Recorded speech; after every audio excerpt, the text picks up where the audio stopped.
नमस्कार, आप देख रहे हैं न्यूज पीआर। रिया सिन्हा आपके साथ है। आज 10 सितंबर है और इस वीडियो में हम चर्चा करेंगे देश दुनिया से प्रकाशित होने वाले समाचार पत्रों का, वैसी खबरों का जिनका सीधा संबंध आपसे और हमसे है। तमाम संस्करणों से हमने खबर उठाई है। सबसे पहली खबर हमने हिंदुस्तान के राष्ट्रीय संस्करण से उठाया है। इसमें लिखा है कि संदेश, अफगानिस्तान से आतंक नहीं पनपने देंगे। ब्रिक्स देशों ने साझा घोषणा पत्र में हालात पर जताई है चिंता, मुकाबले का संकल्प। 5 देशों के प्रभावशाली समूह ब्रिक्स की बैठक में अफगानिस्तान को लेकर चिंता साफ नजर आई। प्रधानमंत्री नरेंद्र मोदी की अध्यक्षता में हुई इस बैठक के बाद जारी घोषणा पत्र में कहा गया कि अफगानिस्तान की धरती का इस्तेमाल अन्य देशों के खिलाफ आतंकी हमलों को अंजाम देने के लिए नहीं किया जाना चाहिए। सीमा पार से आतंकी हमले बंद हो जाने चाहिए। यह भी कहा गया कि ऐसे प्रयासों का मिलकर मुकाबला करेंगे। अनिल अंबानी की कंपनी को 2800 करोड़ रुपए का मुआवजा मिलेगा। एयरपोर्ट एक्सप्रेस लाइन को बिछाने में दिल्ली मेट्रो रेल कॉरपोरेशन विफल हो गई। अब उसे इस लाइन की परिचालन देखने वाली अनिल अंबानी की company Delhi airport metro express private limited को 2782.33 करोड़ रुपए का मुआवजा देना होगा। ब्याज के साथ यह 46 करोड़ रुपए हो जाएंगे। ट्रायल कोर्ट से सजा पाए लोगों को जमानत नहीं। सुप्रीम कोर्ट ने कहा कि ट्रायल कोर्ट से दंडित दोषियों को जमानत देने पर विचार नहीं किया जा सकता। हत्या जैसे गंभीर अपराधों में जमानत देते समय हाईकोर्ट को बेहद धीमा होना चाहिए। जस्टिस डीवाई चंद्रचूड़ तथा एमआर शाह की पीठ ने यह सामान्य निर्देश इलाहाबाद कोर्ट द्वारा हत्या के 4 दोषियों को दी गई जमानत के मामले में दिए हैं। हाईकोर्ट ने इस आधार पर जमानत दे दी थी कि दोषी ठहराए जाने के फैसले के खिलाफ उनकी अपील हाईकोर्ट में लंबित है, जबकि ट्रायल कोर्ट ने उसे उम्र कैद की सजा सुनाई थी। हाईकोर्ट ने नहीं देखा कि दोषी कुछ ही दिन जेल में रहे थे। आईआईटी मद्रास की हैट्रिक, मिरांडा हाउस फिर सर्वश्रेष्ठ कॉलेज रैंकिंग में। देश के 10 शीर्ष उच्च शिक्षण संस्थानों की रैंकिंग में आईआईटी मद्रास लगातार तीसरी बार पहले स्थान पर रहा। जेएनयू ने 9वां जबकि बीएचयू ने 10वां स्थान प्राप्त किया। बेहतरीन कॉलेजों में डीयू के 5 कॉलेज हैं। मिरांडा हाउस लगातार दूसरी बार शीर्ष पर रहा। सभी क्षेत्रों में दिल्ली का दबदबा रहा। केंद्रीय शिक्षा मंत्री धर्मेंद्र प्रधान ने गुरुवार को national institute ranking framework NIRF के तहत शीर्ष उच्च संस्थानों की रैंकिंग जारी की।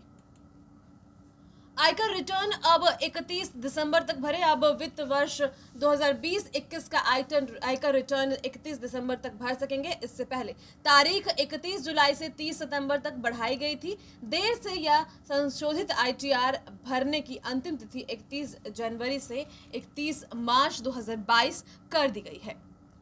नीट पीजी में केंद्र नहीं बदल सकेंगे। नीट पीजी परीक्षा के लिए केंद्र बदलने की गुहार वाली याचिका सुप्रीम कोर्ट ने खारिज कर दी। अदालत ने कहा कि कोरोना की स्थिति में सुधार हो रहा है, यात्राओं पर पाबंदियां हटाई जा रही है। ऐसे में परीक्षा केंद्र बदलने का कोई तुक नहीं बनता है। स्वास्थ्य मंत्रालय का दावा, एक खुराक से 96.6% और दोनों से 97.5% मृत्यु से बचाव। केंद्र सरकार ने गुरुवार को कहा कि कोरोना विषाणु रोधी टीके की एक खुराक से 96.6% मृत्यु से बचाव होता है, जबकि दोनों खुराक से 97.5% मृत्यु से दबाव होता है। सरकार की ओर से बताया गया कि देश की वयस्क आबादी में 58% को कोरोना रोधी टीकों की कम से कम एक खुराक दी जा चुकी है। बिहार में 172 डीएसपी बदले गए। इनमें 105 की पहली तैनाती, 22 आईपीएस अधिकारियों को मिली नई जिम्मेदारी, बड़ी फेरबदल। बिहार में पुलिस महकमे में भारी फेरबदल किया गया है। 172 डीएसपी समेत 194 पुलिस ऑफिसर इधर से उधर किए गए। 22 आईपीएस अफसरों को भी नई जिम्मेदारी दी गई। अनुमंडल पुलिस पदाधिकारी के पद पर तैनात बिहार पुलिस सेवा के कई अधिकारियों का भी तबादला हो गया। 172 डीएसपी में से 105 ट्रेनी की पहली बार तैनाती की गई है। गृह विभाग ने इससे संबंधित अधिसूचना गुरुवार को जारी कर दी। 37 अनुमंडलों में भेजे गए नए एसडीपीओ। गर्व की बात, राज्य के सत्यम मिश्रा वैश्विक शिक्षक पुरस्कार की टॉप 50 सूची में बिहार के भागलपुर के गणित के शिक्षक सत्यम मिश्रा और आंध्र प्रदेश के हैदराबाद की सामाजिक अध्ययन, अंग्रेजी और गणित की शिक्षिका मेघना मुशनुरी ने गुरुवार को घोषित इस साल के 10 लाख अमेरिकी डॉलर लगभग 7 करोड़ 36 लाख 450 रुपए के वैश्विक शिक्षक पुरस्कार के लिए शीर्ष 50 शिक्षकों में जगह बनाई है। वैश्विक शिक्षक पुरस्कार का आयोजन वर्की फाउंडेशन यूनेस्को के साथ मिलकर करता है। इसके लिए 121 देशों से 8000 से अधिक नामांकन। वर्की फाउंडेशन के संस्थापक सनी वर्की ने बताया कि वह शिक्षा को प्राथमिकता देकर ही हम अपने कल को सुरक्षित कर सकते हैं। शिक्षा विश्वास के साथ भविष्य का सामना करने की कुंजी है। जेपी और लोहिया के विचार पाठ्यक्रम में शामिल रहेंगे।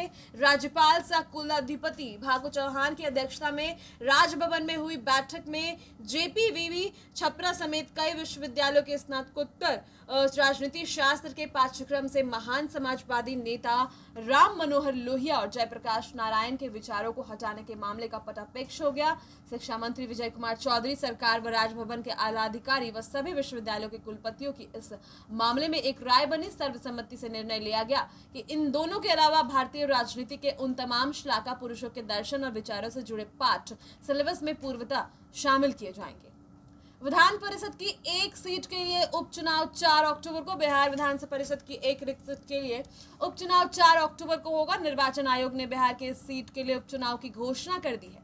जदयू के तनवीर अख्तर के 9 मई को निधन के कारण यह सीट रिक्त हो गई थी। इस सीट का कार्यकाल 21 जुलाई 2022 तक है।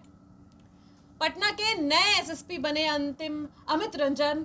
गृह विभाग के निर्देश के बाद 14 एएसपी और 2 एसडीपीओ भी बदले गए। नए निर्देश के बाद रोहतास के सहायक पुलिस अधीक्षक एएसपी रहे अमित रंजन को पटना नगर निगम के एएसपी की कमान दी गई है। वहीं पटना के एएसपी रहे शुभम आर्य अब भागलपुर के नए एएसपी होंगे। आशियाना नए वित्तीय वर्ष के शुरुआती 5 महीने में 35,000 संपत्तियों का निबंधन। दानापुर, नौबतपुर, मनेर और बिहटा में सबसे अधिक जमीन फ्लैट की रजिस्ट्री हुई है। पटना जिले का दानापुर अनुमंडल क्षेत्र संपत्ति निबंधन के मामले में नंबर 1 बन गया है। बीते 3-4 वर्षों के दौरान दानापुर अनुमंडल क्षेत्र में ही सबसे अधिक जमीन व मकान का निबंधन हुआ है। चालू वित्तीय वर्ष के शुरुआती 5 महीने यानी अप्रैल से लेकर अगस्त तक के दौरान भी दानापुर अनुमंडल क्षेत्र मसलन दानापुर, बिहटा, नौबतपुर और मनेर प्रखंड क्षेत्र में सबसे अधिक 6,803 संपत्तियों का निबंधन हुआ है।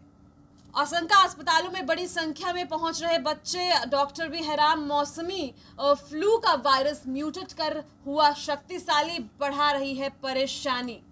कोरोना जांच में नहीं हो रही पुष्टि। पेट, हृदय व लीवर पर चोट कर रहा है बुखार, वायरल फीवर का प्रकोप। ओपीडी में बच्चों के वार्ड को हो गए हैं फुल। वायरल की तरह दिख रहा है रहस्यमय बुखार अब बच्चों के अंगों को अपने शिकंजे में ले रहा है। उनके दिल, लीवर, फेफड़े और किडनी जैसे अंग प्रभावित हो रहे हैं। उनमें मल्टी सिस्टम इन्फ्लेमेटरी सिंड्रोम जैसे लक्षण मिल रहे हैं। खास बात यह है कि इन बच्चों की जब कोविड जांच की जाती है तो रिपोर्ट नेगेटिव आ रही है। लक्षण से पहले नजर में यह वायरल फीवर भी लग रहा है, लेकिन सामान्य वायरल की तुलना में यह बुखार दोगुने समय तक बने रहने के कारण मरीजों के साथ डॉक्टरों की भी चिंता बढ़ा रहा है। प्राइवेट अस्पताल छिपा रही है संख्या, कार्रवाई की जाएगी। स्वास्थ्य विभाग अलर्ट है। मंगल पांडे ने बातों को कहा है निमोनिया के कारण ऑक्सीजन लेवल भी कम हो रहा है। तो तमाम संस्करणों से हमने आपको खबरें बताई। बिहार और राष्ट्रीय संस्करण से हमने आपको तमाम अपडेट्स बताए थे। फिलहाल आज की इस वीडियो में इतना ही। तमाम और भी खबरों के लिए न्यूज़ पीआर के साथ आज दिन भर बने रहे। बहुत बहुत शुक्रिया।